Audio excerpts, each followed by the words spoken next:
So our first speaker, Brendan, will come up. He's going to do self-hypnosis with a deck of cards. Talk about self-hypnosis for a minute. Hi guys, my name is Brendan, and I'm going to be showing you some of the self-hypnosis techniques that I've been kind of working with. I've been, workshopping these with these professional hypnotists, and everyone seems on board. So I'll just want to explain a little bit about self-hypnosis and the how hypnosis is used before I go into the actual method that we're going to be using today. And this is all a self-directed process. So none of this is any outside influences. This is all for your internal growth and your internal development. So first foremost, I should say, my name is Brendan Byrne, and this is a method to create lasting internal change and external change, and utilizing an ordinary deck of cards. And that's really the crux that my process is built around, is an ordinary deck of playing cards. And so this guide will cover the preparation work before starting the process, before going into the actual process itself, which is broken into three parts. The first part is a settling process in which you bring your body down to a relaxed and ready state, followed by the actual induction, which is into the trance of hypnosis itself, which is going to be through a method called fractionation. It's a blinking process. And then finally is the development using your actual self-suggestion. So what is hypnosis? Hypnosis is an altered state that allows direct conversation with your subconscious mind. This is the part of you that controls all aspects of your life that you engage in without thought. For example, your breathing, your heartbeat, how you perceive certain things, and that worth or not worth your attention. So your mind is running on the program it has been taught, which in turn begs the question, who's the one doing the programming? So self-hypnosis is a way to internalize these unconscious processes from out of the hands of other influences into your own, so you become your own influence in this method. So hypnosis is far more common than most people assume. We naturally enter into a hypnotic state twice per day, and that is when we're first going to bed and when we're first waking up. During those twilight hours, the things that we tell ourselves, the messages that we implant in our own minds, the narratives we're talking to ourselves with, get more deeply embedded in our subconscious, and more often than not, the thoughts you're having during those waking hours and during those sleeping hours actually do manifest into the real world by changing your actual behaviors. So the self-hypnosis is an aspect of that, changing it from when you're sleeping to a waking state, really.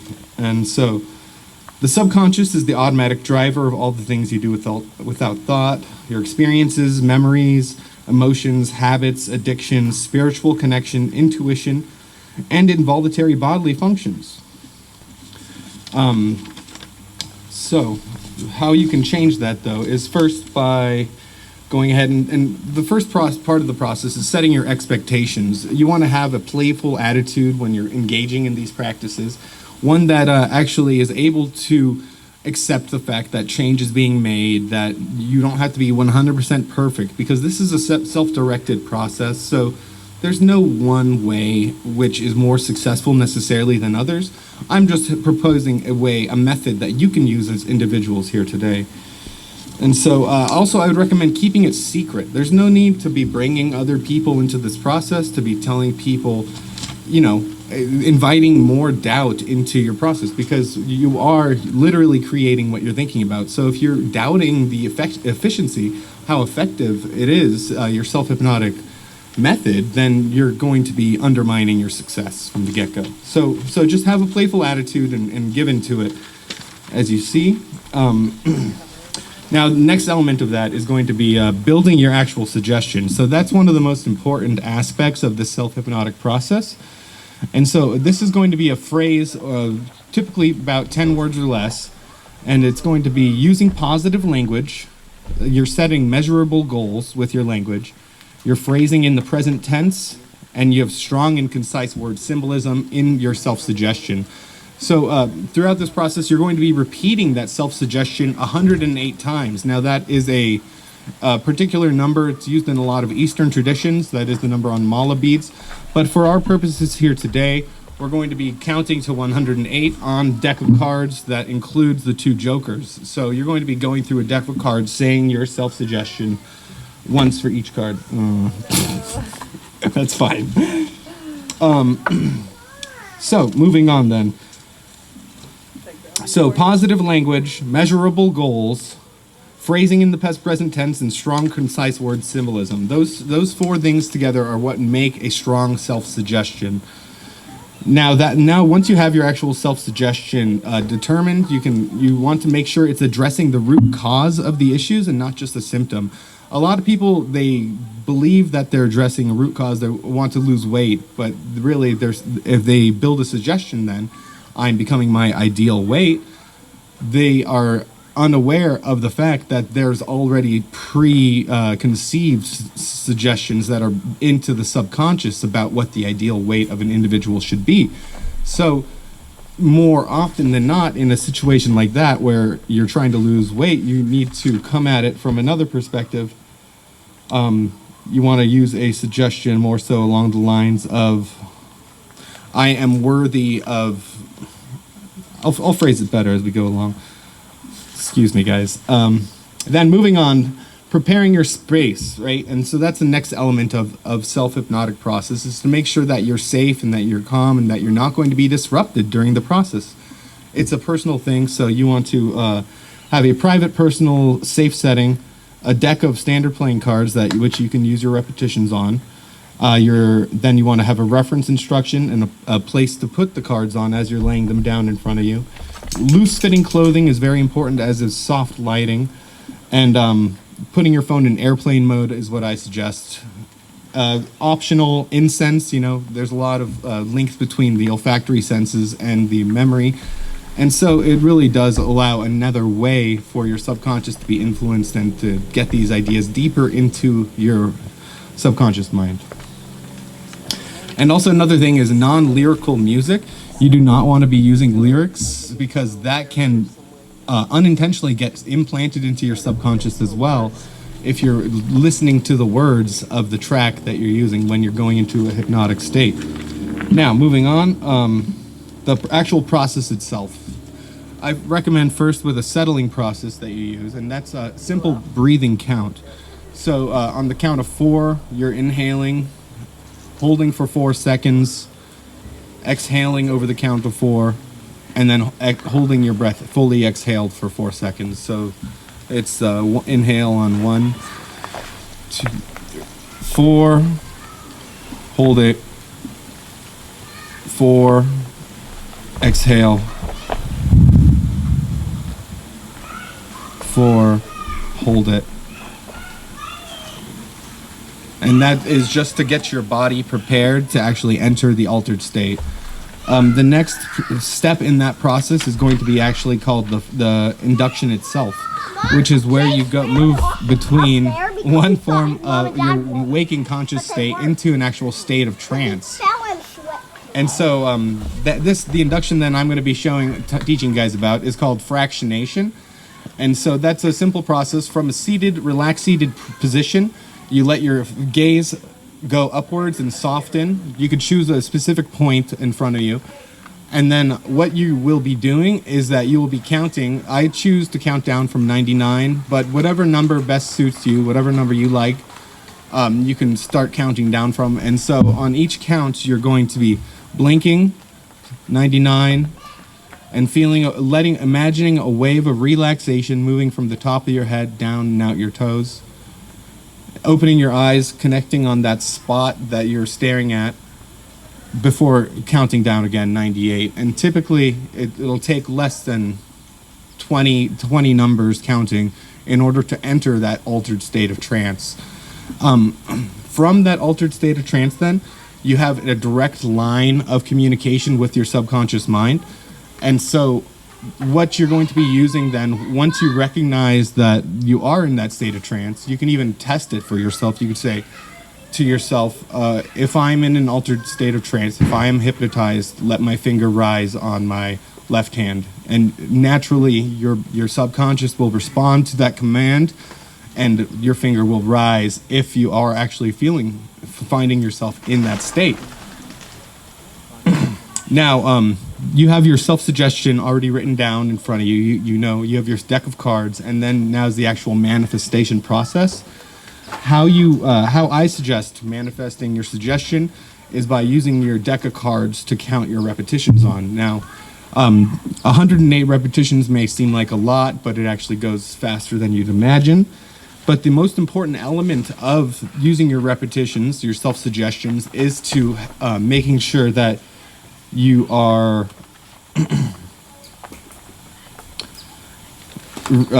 imagining all the elements of that given suggestion as to being true in your present tense, in your present moment. So for each repetition, imagine how you will think, feel, or act if that suggestion were true for you. So you want to actually work through this mentally 108 times, and you can imagine different scenes where your self-suggestion will be manifesting. And then you could see yourself becoming the change in the positive ways it will affect you. So you're going to be, for each card that you place down, you're going to be repeating your self-suggestion and then imagining the self-suggestion as true before placing a next card.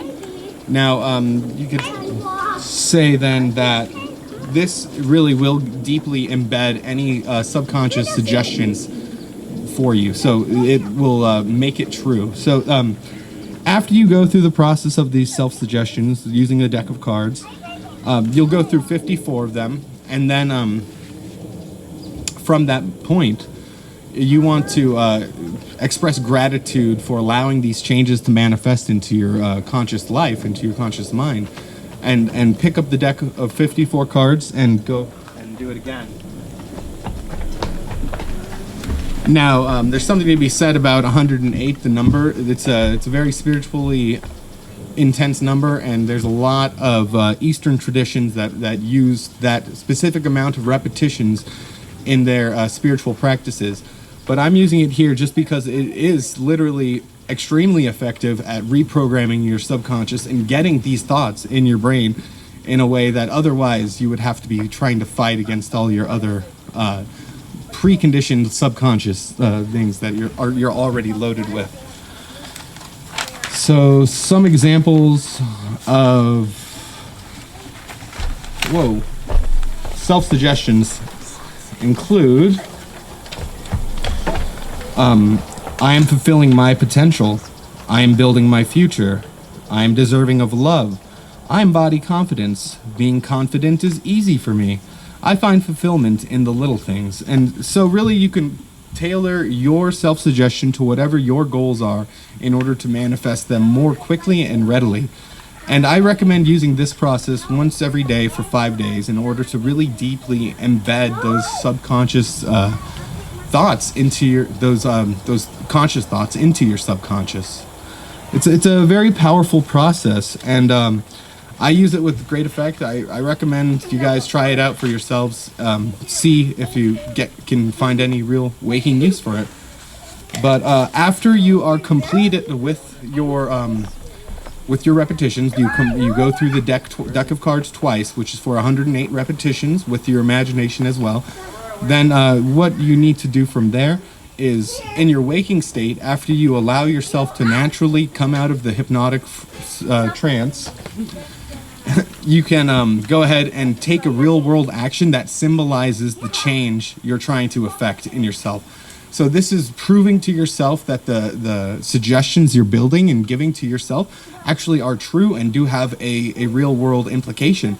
Because if you take an action, you take the first step towards making it true what you have suggested, then it literally is true. You have succeeded in being true with your suggestion. And especially if you understand it to be a progressive road of success, not an all-at-once thing, then it becomes much more easy to interpret. Okay, and there are some other elements of this that I didn't really cover. I also suggest using a an anchor. This is an NLP, a neuro-linguistic programming technique, where you anchor a mental state with a physical action, so that way you can recall that physical action more readily. I didn't really go into that too much here today, but I'm good to take questions then. Do we have any questions from the audience? You can go into that too if you want to. Oh, We've got some time. Okay. I kind of tore through it, didn't I? Go into a lot more detail if you'd like. All right. Well, For the 5 days that you should just use the same Anchor. information for the 5 days? yeah, 5 to 7 days is what I repeat. I suggest 5 to 7 days is the most effective way to get your self-suggestion deeply implanted in your consciousness.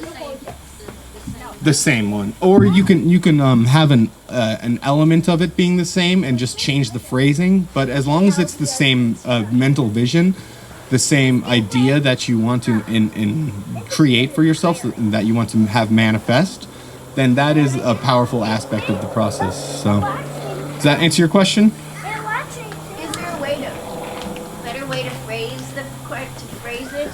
There's a better way to come about, like more of a positive phrasing, or? Yes, you have to have a positive phrasing. In fact, having a negative phrasing undermines the process itself. The subconscious mind can't interpret negative statements, at least not properly. So if you are trying to get really good at chess or something, and you implant in your consciousness, I can't fail at chess, your subconscious doesn't have the ability to negate that. So it interprets it as fail at chess. So you're literally programming yourself to fail in that situation.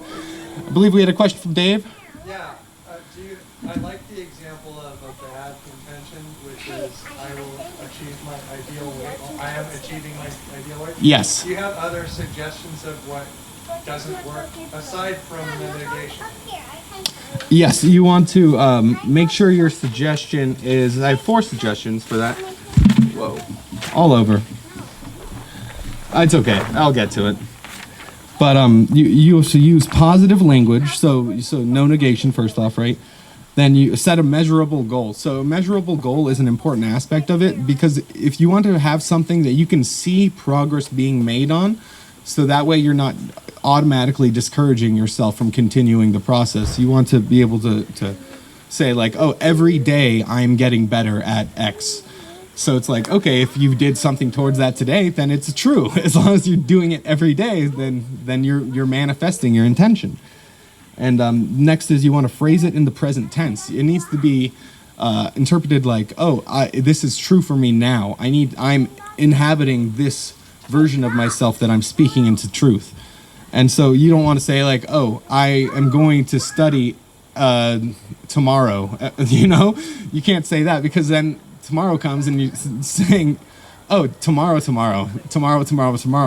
then it's a recursive thing, so it's not helpful. And then next is going to be a strong, concise word symbolism. Typically you want to be under 10 words, just because it's really unwieldy to start repeating an entire paragraph 108 times in a single sitting. Usually for me it takes less than 15 minutes to go through 108 repetitions to do this process from beginning to end.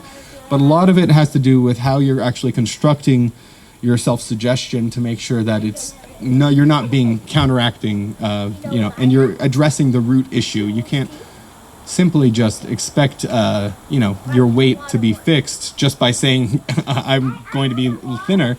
I believe that the phrase I worded it with is that intention works when it is tuned with the vision of reality. And so that's just an important element to that. All right. Any other questions for right now? Anchors. Anchors. Yeah. Oh, said yeah. With a physical motion, not a physical place or like field or like space. Yes. There is a way you can do an anchor with a physical place, but then you're limited to using your anchor only in that physical place. It's if you're having your anchor linked to an emotion. What did I write exactly? Say emotion or motion? Emotion. I said emotion in air. Okay. But you can have your emotion linked to an emotion as well, theoretically. So you can be like, oh, when I do this, I get really angry for some reason. Like you can do that if you wanted. So much of your consciousness is up for manipulation into the individual. But regarding anchors, What's an anchor? I actually deleted it from this copy, what I was going to say. But an anchor is an NLP concept where you are conceiving a given situation. You're putting yourself in a mental state, and then you're physically linking that mental state with a real world action. So that way you can recall that mental state at your will just by performing the action that is associated with it. And so it's a neuro-linguistic programming concept. Ringing a bell and the hypnotist like ringing a bell that is definitely an example of an anchor, yeah. But I think that also comes into terms with triggers, and that's a trigger is if you are being hypnotized by someone else or even by yourself, you can give yourself triggers through self-hypnosis. But that is when you have an automatic subconscious response to an experience, like a bell ringing or whatever, what have you, you know? Hey, stop! All right. Well, Jace, did you have a question, Jace? Jace, ask your question. what do you got, dude? My God, that's made us. Oh, so that we could know him. I don't know. That's a great question, really.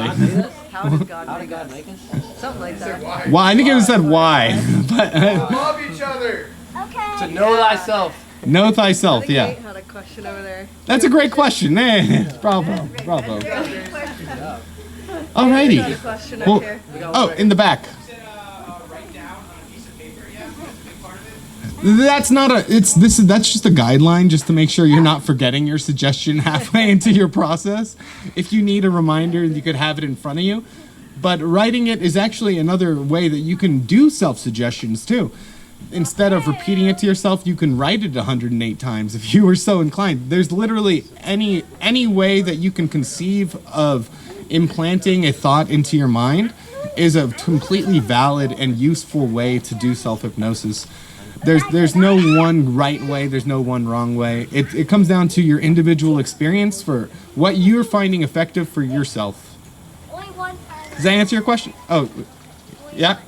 Wait, I'm gonna have to so move back. Yeah, not at night. I recommend not doing your hypnotic processes at night because you do want to go ahead and have a physical representation, take a real world step towards the implementation and the completion of your suggestion as true. So if you can prove that what you have suggested to yourself is true in your waking state as soon as you complete it, then you're that much closer to having it deeply embedded into your subconscious mind. And then I'll do it. Does that kind of answer? No. All right, great. Yes, sir. Question in the back. Yeah. Wait. Yeah. I do not, but that is a great idea. I will definitely try that out. Let you know. Actually, please let me know as well. The process you could. Yeah. Well, we can compare notes.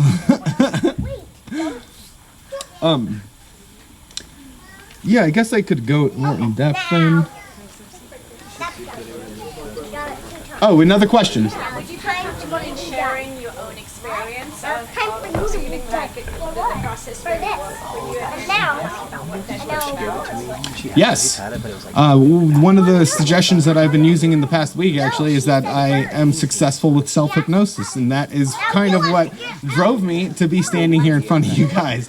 Because I conceived of these thoughts as I am successful with self-hypnosis in the form that I'd be helping other people learn it, and that I'd be helping spread the use of it and enable them to create real changes inside their own subconscious mind for anyone who wants to reorient themselves in some way. Very good. Yes? Do you know more that you can go into in the depth of the number 108? Because I know it's like you said, like cross-cultural, even the mala and a rosary and Yes. Catholicism has 108 beats. I didn't realize rosaries did as well.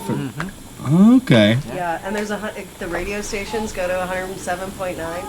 Oh. It's just like that's a weird one. I don't know if that No, if that's- that's really Let's Google synchronistically it. connected or not. But I think there's something there to be said about that, and I think that can even tie in with other musical frequency conspiracies, whatever word you want to use. You know, the 440 versus 432 idea of the hertz, the A4 being 432 as being a more spiritually inclined number. but that's not what I'm talking about.